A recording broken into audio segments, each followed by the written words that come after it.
OMG! Nakikita mo ba itong maduming ilong ko? Grabe, ang dami kong blackheads, pimples, and whiteheads.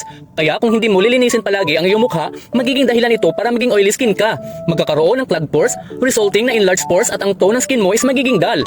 Alam mo ba kung ano ang dahilan ng pagkakaroon ng poor skin?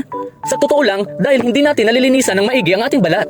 Buti na lang, nakahanap ako ng magandang cleaning product para sa mga nakakaranas nito. Ito ay ang Gemelan Exfoliating Whitening Gel. Kumuha lang ng kaunti at ipahid ito sa iyong mukha. Saka i-massage ng pa-circular motion ng 1 minuto. Makikita mo na nalinisan naman yung dumi sa mukha. I-zoom in mo para makita mo ng mabuti kung gaano kadumi ang ilong. I-massage mo ito ng pa-circular motion ng 2 minuto. At OMG, tingnan mo, grabe, nalinisan niya talaga yung mga dumi. At tingnan mo kung gaano kadumi ang pisngi, pati yung baba, ang lalaki ng pores at may acne pa.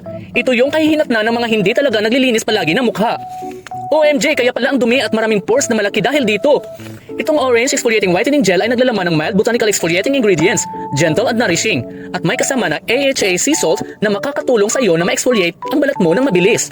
Aminin mo, marami talaga ang hindi nag-aalaga ng kanilang balat ng maayos, lalo na sa mga lalaki, kaya nagkakaroon ng blackheads, whiteheads, acne at pimples. Ito ay ginagamit para malinisan ang mga skin waste na talagang epektibo gamitin. Ang mga exfoliating products sa ibang brands may nakukuskus ng maduming bagay kahit sa anong bagay, glass, salamin, lamesa at iba pa. Ngunit itong product ay plant-based, hindi makukuskus ng basta-basta. Kung makikita mo kapag kinuskus sa iba ay magiging tubig lamang, hindi fake na dumi ang nakukuskus na bagay. Talagang skin waste ang tinatanggal nito. Huwag mabahala dahil lahat ng may sensitibong balat at acne skin, mga buntis na babae at mga bata ay maaaring gumamit nitong produkto na ito.